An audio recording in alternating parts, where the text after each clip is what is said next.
Perang di Ukraina telah berlangsung selama lebih dari 4 tahun penuh sekarang, dan semua orang sedang berusaha mencari garis akhir.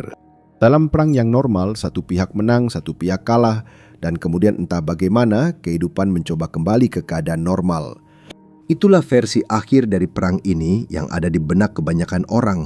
Tapi ini bukan perang yang normal, dan akhirnya bisa menjadi malapetaka bagi Rusia dan mungkin juga bagi Ukraina. Jadi mari kita langsung membahasnya. Alih-alih berakhir dengan pemenang dan pecundang yang jelas, hasil yang paling mungkin dari perang di Ukraina adalah kebuntuan di garis depan. Setidaknya menurut analisis IRIS 2025 dari Institut Prancis untuk Urusan Strategis Internasional yang didukung oleh kurangnya kemajuan pada paruh pertama tahun 2026.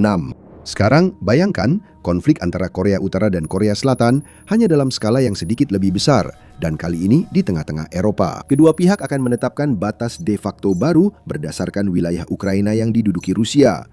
Garis kontak akan mandek karena tidak ada pihak yang bisa berkomitmen pada perjanjian damai penuh. Alasannya sederhana, Rusia tidak pernah mencapai apa yang ingin dicapainya saat awal invasi. Di sisi lain, Ukraina tidak mungkin sepenuhnya menyerahkan wilayah yang diduduki Rusia, terutama mengingat mereka pernah melakukannya pada tahun 2014. Perang kemungkinan besar akan berakhir, bisa dibilang, dengan gencatan senjata jangka pendek atau panjang, tergantung pada situasi geopolitik saat itu, ketika kedua belah pihak kehabisan sumber daya mereka. Namun di pihak Rusia, masalah-masalah yang muncul sebelum dan selama perang tidak akan begitu saja hilang dalam semalam. Sebaliknya, Rusia telah mengubah ekonominya, tata kelolanya, hierarki sosialnya, bahkan budaya Rusia itu sendiri, seperti yang terlihat baik di dalam negeri maupun di luar negeri. Dan semua itu telah membuat Rusia menjadi lebih lemah. Tapi mari kita mulai dengan apa arti perdamaian sebenarnya, karena Rusia dan Ukraina tidak menunggu hal yang sama. Di Ukraina, Institut Sosiologi Internasional Kiev yang didirikan pada Januari 2026 melaporkan dalam sebuah survei yang dilakukan pada 12 hingga 24 Februari 2026 bahwa 57% warga Ukraina secara tegas menolak penarikan pasukan Ukraina dari Donbas, bahkan jika ditukar dengan jaminan keamanan dari Amerika Serikat dan Eropa. Pesan dari Ukraina sangat jelas. Mereka hanya akan menerima garis depan yang beku jika ada arsitektur keamanan nyata, jaminan mengikat, keselarasan dengan NATO, dan jalur keanggotaan. Yang tidak akan mereka terima adalah konsesi yang dibungkus sebagai kompromi, terutama yang membuat negara mereka tetap rentan ketika Moskwa memutuskan saat yang tepat di lain waktu. Itu sudah pernah dicoba dan tidak berhasil pada tahun 2014 dengan Crimea. Rusia lain lagi ceritanya.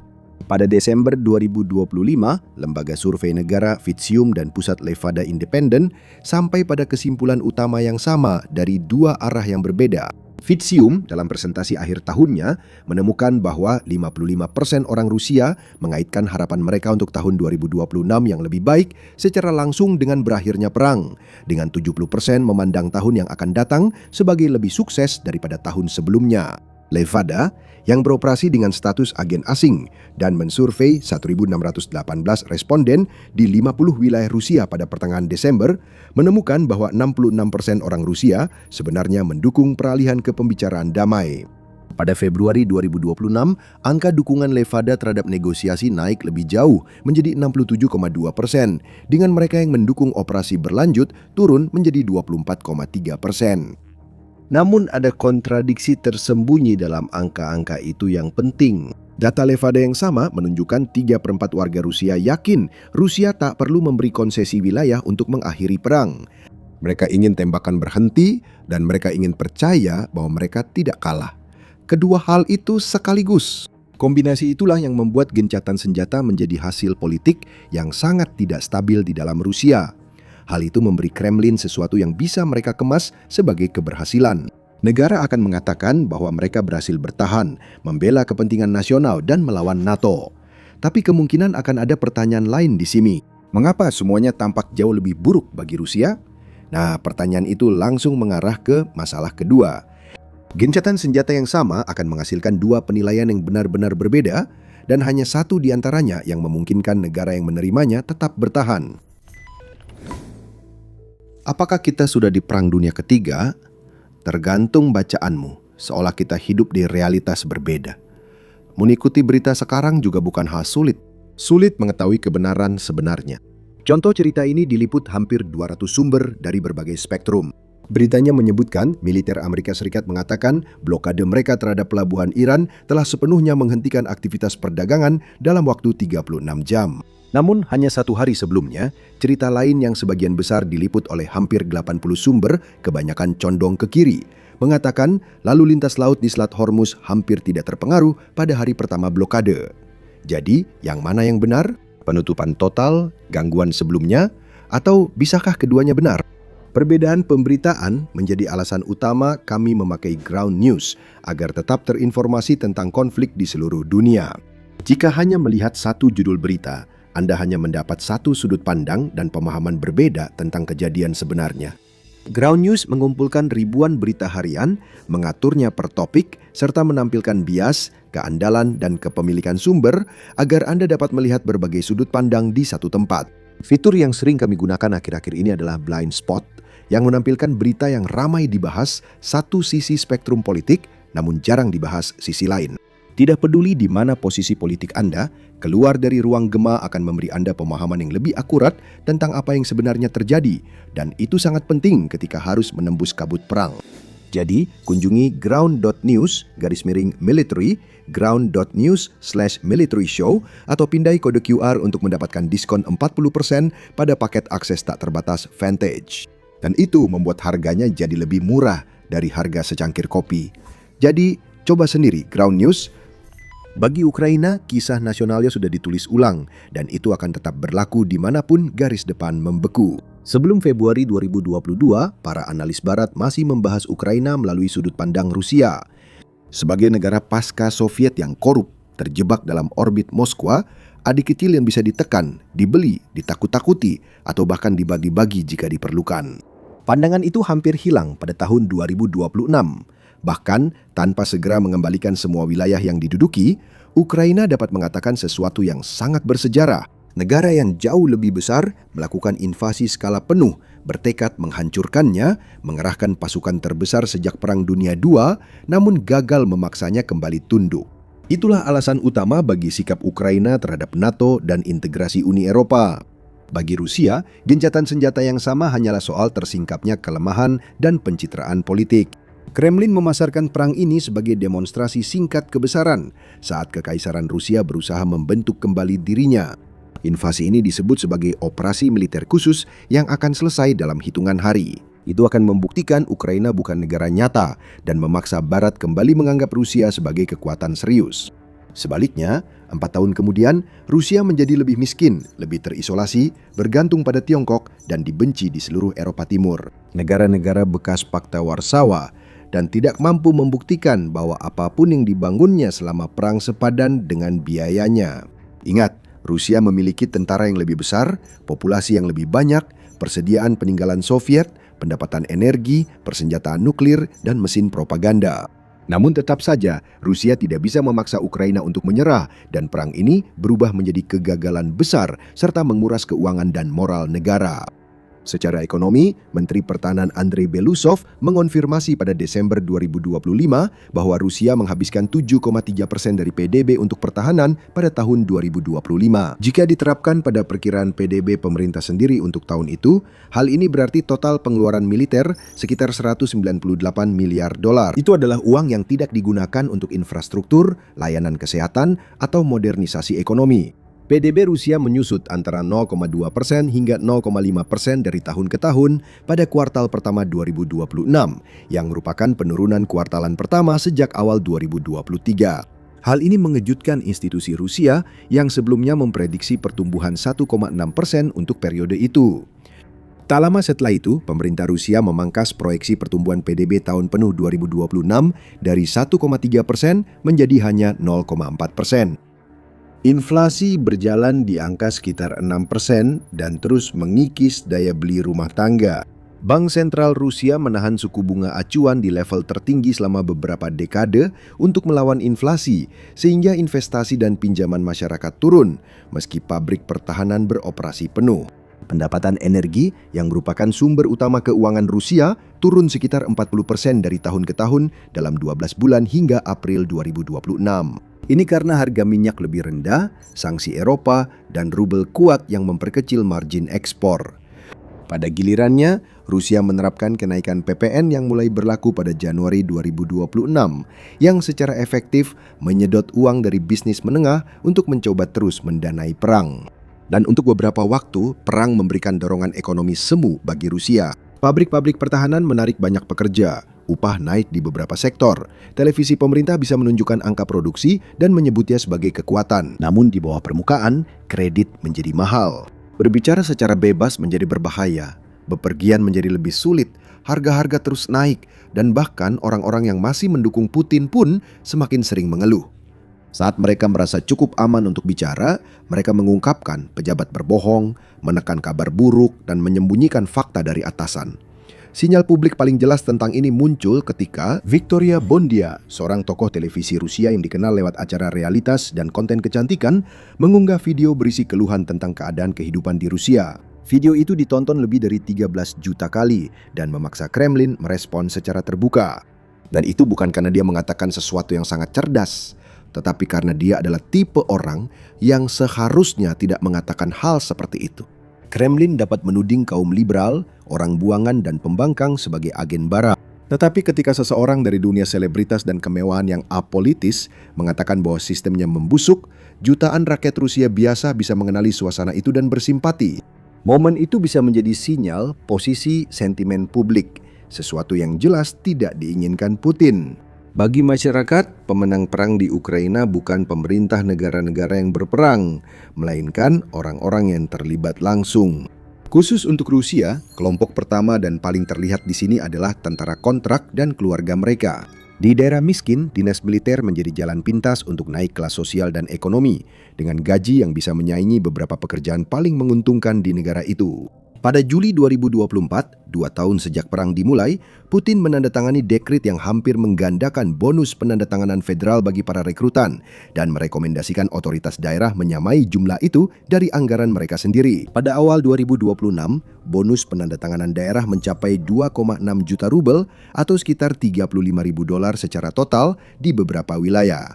Bagi pria dengan sedikit pilihan, ini adalah kekayaan luar biasa yang tak bisa mereka dapatkan dengan cara lain. Gaji bulanan untuk tentara kontrak yang bertempur di Ukraina mencapai 210.000 rubel, sekitar $2.400 pada tahun 2025.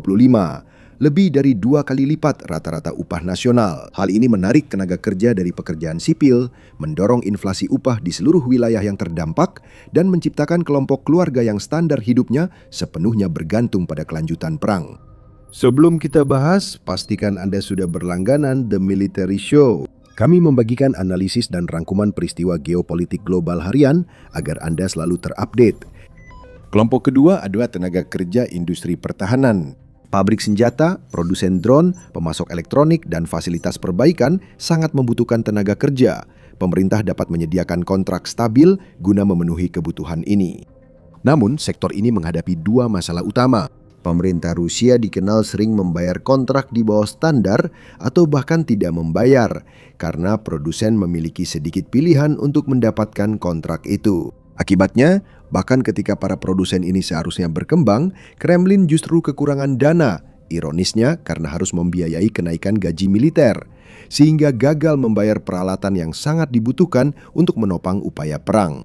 Kedua, sektor ini tidak bisa sepenuhnya normal saat pesanan militer berhenti. Setelah kontrak habis, pemasok kehilangan pelanggan dan pekerja yang tadinya punya pekerjaan stabil di sektor berkembang akan tiba-tiba masuk ke ekonomi sipil yang stagnan. Tidak ada transisi yang direncanakan, tidak ada konversi yang dikelola, tidak ada jalur produksi sipil yang siap menyerap mereka. Rusia menjalankan ekonomi perang tanpa arah pasca perang yang jelas. Kelompok ketiga lebih kecil tetapi secara politik lebih vokal, yaitu kelas ideologis. Blogger Zep, influencer patriotik, penggalang dana sukarela, dan penghubung lokal yang belajar menggunakan retorika perang dan menemukan, seringkali untuk pertama kalinya dalam hidup mereka, bahwa mereka itu penting. Sebelum tahun 2022, banyak dari mereka bukan siapa-siapa. Perang memberi mereka penonton, pendapatan, akses ke kekuasaan, dan rasa memiliki tujuan yang sebelumnya belum pernah dimiliki kebanyakan dari mereka. Relevansi mereka sepenuhnya tergantung pada konflik yang menjadi fakta utama di kehidupan publik Rusia. Jika konflik berhenti, saluran untuk meraih ketenaran mereka juga hilang. Dan orang-orang yang kehilangan status dan tujuan setelah merasakannya untuk pertama kali biasanya tidak akan diam saja. Sekarang di sisi lain dari perang, ekonomi perang Ukraina menghasilkan pemenang jenis lain yang dapat beradaptasi di masa damai. Insinyur drone, spesialis keamanan siber, koordinator logistik, pekerja rehabilitasi. Ukraina mendapatkan kontrak dari berbagai negara barat untuk ikut memanfaatkan hasil pengembangan dan pengetahuan yang dimilikinya. Orang dan infrastruktur yang telah dibangun Ukraina bisa digunakan untuk meningkatkan NATO atau dijual ke penawar tertinggi. Teknologi pertahanan yang dibangun Ukraina telah teruji di medan perang dan terbukti berhasil. Sementara itu, peralatan Rusia berulang kali memperlihatkan kekurangan strukturalnya di medan perang modern. Selain itu, Ukraina telah membangun sektor-sektor pendukung, teknologi pertahanan, manufaktur presisi, infrastruktur logistik, dan perbaikan infrastruktur energi. Semua ini punya prospek jangka panjang lebih besar untuk penelitian selanjutnya. Sektor perang Rusia hampir sepenuhnya sebaliknya, karena mereka memproduksi senjata, dan ketika permintaan senjata menurun, mereka justru menghasilkan pengangguran. Tapi kelompok yang paling penting untuk stabilitas politik jangka panjang bukanlah para influencer atau pekerja pabrik, melainkan para veteran. Dan apa yang dilakukan sebuah negara terhadap para veterannya menunjukkan seperti apa negara itu, dan masa depan seperti apa yang sedang dibangunnya. Di Ukraina, skalanya saja sudah sangat mencengangkan. German Marshall Fund melaporkan bahwa Ukraina sudah menghadapi tantangan untuk mendukung lebih dari 1,2 juta veteran pada awal 2025, dengan proyeksi jumlah itu akan meningkat menjadi antara 5 hingga 6 juta setelah personel aktif selesai bertugas. Itu kira-kira 1 dari setiap 6 warga Ukraina. Lembaga Penelitian Perdamaian Oslo memperkirakan hingga 5 juta veteran dan keluarga mereka akan membutuhkan dukungan reintegrasi setelah perang berakhir, jauh lebih dari 15% dari total populasi negara tersebut. Tidak ada preseden sejarah untuk tantangan reintegrasi sebesar itu di sebuah negara yang secara bersamaan berusaha membangun kembali dari kerusakan infrastruktur langsung senilai 195 miliar dolar. Namun Ukraina punya sesuatu yang tak dimiliki Rusia. Narasi nasional yang koheren yang memberi makna pada pengorbanan veteran. Pria dan wanita yang bertugas telah membela tanah air mereka. Mereka menjaga Ukraina tetap berdaulat saat kekuatan besar berusaha menghapusnya. Para veteran di Ukraina dapat menjadi politisi lokal, penyelenggara partai, pemilik bisnis, ahli penjinak ranjau, manajer rekonstruksi, spesialis keamanan perbatasan, dan aktivis sipil. Rusia menghadapi masalah yang secara struktural berbeda, dan itu dimulai dari sikap negara. Kremlin tidak menginginkan para veteran sebagai warga negara yang memiliki daya bertindak sendiri. Mereka hanya diinginkan sebagai hiasan selama berguna, seperti pahlawan yang dipamerkan di acara patriotik dan media pemerintah. Modelnya adalah mengirim mereka pulang, memantau aktivitas mereka, menugaskan tampil di acara seremonial, lalu berharap bisa melupakan. Itu bukan sekedar dugaan. Beberapa perkiraan menunjukkan bahwa lebih dari setengah veteran yang kembali dari Ukraina tidak bisa mendapatkan pekerjaan yang stabil. Mereka sangat terguncang oleh perang atau cedera fisik, namun tetap tidak mendapat dukungan yang konsisten. Alasan pembatasan ini jelas setelah Anda memikirkannya. Pemerintah Rusia yang memberdayakan veteran sebagai warga negara dengan jaringan, keluhan, dan otoritas moral sendiri akan menciptakan kekuatan politik yang tak dapat mereka kendalikan. Dan seluruh model politik Kremlin, atau lebih tepatnya milik Putin, bergantung pada pengendalian setiap kekuatan signifikan dalam kehidupan publik Rusia. Namun hal ini juga membawa risiko tersendiri. Mereka adalah pria-pria yang terlatih untuk melakukan kekerasan, dibayar lebih banyak daripada yang pernah mereka dapatkan dalam kehidupan sipil mereka. Sering disebut pahlawan dan tulang punggung bangsa, kini mereka kembali ke ekonomi stagnan yang tak mampu membayar seperti saat di garis depan. Dalam sistem yang tidak memberi mereka peluang jelas, selain menjadi mantan tentara. Di Rusia tidak ada program seperti GI Bill, sistem hukum yang berjalan dan andal melindungi usaha kecil, atau sistem pelatihan ulang yang kredibel. Tidak terkompromi oleh ideologi. Tidak ada budaya politik di mana para veteran diharapkan untuk berpartisipasi sebagai warga negara dengan suara yang independen. Ketika negara mencoba mengelola situasi itu melalui pengawasan dan patronase selektif daripada inklusi yang nyata, negara tidak menyelesaikan masalahnya, melainkan menundanya. Masalah yang tertunda di antara pria bersenjata, terorganisir, kecewa dengan jaringan satuan, kebiasaan komando, dan memandang rendah institusi sipil cenderung muncul kembali secara brutal. Statistiknya mengerikan, lebih dari 500 warga sipil terbunuh atau terluka oleh veteran sepulang dari garis depan. Jadi bayangkan, jika jutaan veteran kembali ke situasi ekonomi yang runtuh, merasa dikhianati oleh institusi yang dulu mereka bela, dan mendapati bahwa sistem yang ada tidak benar-benar menyediakan tempat bagi mereka atau kemarahan mereka. Situasinya seperti panci yang hampir meluap. Rusia masih punya jalan panjang dan kini jauh lebih lemah dibanding saat memulai. Ini bisa jadi masalah bukan hanya bagi orang Rusia, tapi juga untuk semua orang di Eropa dan bahkan di luar. Kembali ke Rusia. Masalah utama di sini adalah Rusia atau Putin mungkin merasa tidak ada lagi yang bisa hilang saat ini. Mari kita tinjau dari sisi geografis, karena itu dasarnya. Rusia memulai perang ini sebagian untuk memulihkan zona penyangga yang dianggap penting bagi kelangsungan hidup nasional menurut doktrin militernya. Ukraina sebelumnya digunakan sebagai zona penyangga yang menjadi penyangga Uni Soviet dari potensi serangan Jerman. Hal ini terlihat misalnya pada Perang Dunia Kedua. Selama beberapa generasi, perencana militer Rusia menganggap zona penyangga antara jantung Rusia dan kekuatan bermusuhan di barat sebagai kebutuhan vital dan harus kuat. Tunduk pada ibu pertiwi Rusia, seperti yang dilakukan Ukraina sebelum kemerdekaannya. Lalu Uni Soviet runtuh dan Ukraina mulai bergerak ke arah barat, semakin lama semakin jelas setiap tahunnya. Perang itu bertujuan membalikan keadaan, namun malah memperburuk hampir semua aspek terukur. Masuknya Finlandia ke NATO pada tahun 2023 hampir menggandakan panjang perbatasan darat Rusia dengan aliansi tersebut. Bergabungnya Swedia memperluas kehadiran NATO di seluruh Laut Baltik. Ukraina, yang menurut Putin dalam sebuah artikel tahun 2021 bukanlah negara sungguhan dan sedang dijadikan senjata melawan Rusia, kini justru benar-benar menjadi seperti itu. Selain memiliki 1 juta personel militer berpengalaman tempur, Ukraina juga memiliki program rudal domestik dengan jangkauan yang dilaporkan mencapai 600 mil, serta salah satu industri drone paling maju di dunia. Perang di Ukraina pada dasarnya adalah ramalan yang menjadi kenyataan, mengubah Ukraina menjadi musuh seperti yang sudah dipikirkan Putin. Lalu ada dimensi teknologi yang memperparah masalah geografi dan membuatnya pada dasarnya tidak dapat diselesaikan. Bahkan jika Rusia entah bagaimana bisa memulihkan wilayah penyangga di perbatasan baratnya, hal ini tetap tidak akan menyelesaikan ancaman tersebut. Negara-negara Eropa kini aktif memperoleh kemampuan serangan presisi jarak jauh akibat pelanggaran Rusia terhadap perjanjian pasukan nuklir jarak menengah dan penarikan Amerika Serikat dari perjanjian itu sebagai tanggapan atas pelanggaran tersebut. Doktrin nuklir Rusia tahun 2024 juga menjadi penting dalam konteks ini. Kata-kata baru itu menurunkan ambang eskalasi nuklir, termasuk jika menerima data yang dianggap dapat diandalkan tentang serangan senjata konvensional ke Rusia atau Belarus. Hal ini membuat Sekretaris Jenderal NATO Mark Rutte memperingatkan anggota aliansi pada Desember 2025 untuk bersiap menghadapi kemungkinan perang dengan Rusia dalam 5 tahun ke depan. Tentu saja, ini bukan pertama kalinya Rusia melontarkan ancaman akan menyerang dengan senjata nuklir. Rusia telah melakukannya puluhan kali selama perang, setiap kali Barat berniat meningkatkan dukungan ke Ukraina. Namun Rusia yang keluar dari perang ini dengan kekuatan konvensional yang menipis, ekonomi yang stagnan, dan rasa terkepung yang semakin besar, mungkin justru memiliki insentif untuk benar-benar mengandalkan persenjataan nuklirnya sebagai instrumen utama penangkalan dan pemaksaan.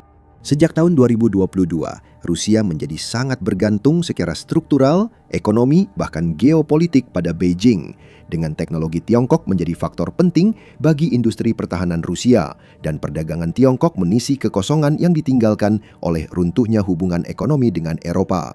Rusia menandatangani kesepakatan pipa gas besar baru dengan Tiongkok pada September 2025, yaitu Power of Siberia 2, yang semakin memperdalam hubungan energi yang pada dasarnya memungkinkan Rusia terus mendanai perang. Namun faktanya, Rusia adalah mitra junior dalam hubungan ini, bergantung pada teknologi, pasar, dan perlindungan diplomatik Tiongkok yang bertentangan dengan citra dirinya sebagai kekuatan besar independen. Ketergantungan itu akan semakin dalam setelah perang, karena Rusia akan memiliki lebih sedikit alternatif ketika semuanya berakhir. Jadi, apa arti semua ini? Perang ini menghasilkan perpecahan terdalam dan paling tak dapat dipulihkan dalam sejarah modern kedua bangsa. Ukraina akan keluar dari konflik ini dalam kondisi terluka, lelah, dan berduka dalam skala yang sulit dilebih-lebihkan. Namun, Ukraina juga akan membawa identitas yang diperbarui dan dukungan internasional dari institusi-institusi barat yang telah berkomitmen ratusan miliar dolar untuk pemulihannya. Bersama dengan sektor teknologi pertahanan yang sangat sehat, diakui secara internasional dan setara dengan milik Amerika Serikat serta NATO sendiri. Namun, Rusia akan keluar dari konflik ini sebagai cangkang sebuah negara. Rusia akan punya kelas veteran tanpa saluran politik kredibel dan alasan untuk merasa dendam. Ekonomi yang dibangun untuk perang, bukan perdamaian, akan sulit menemukan cara baru membebani warga lewat pajak. Dan kepemimpinan saat ini bahkan mungkin dianggap baik dibandingkan dengan apa yang mungkin kita dapatkan jika situasinya menjadi begitu buruk, sehingga Putin memutuskan bahwa dia sebenarnya tidak menginginkan perdamaian sama sekali. Dan untuk mengetahui lebih lanjut tentang siapa yang mungkin menggantikan Putin jika itu terjadi, pastikan untuk menonton video ini dan tetap berlangganan The Military Show untuk berita menarik lainnya.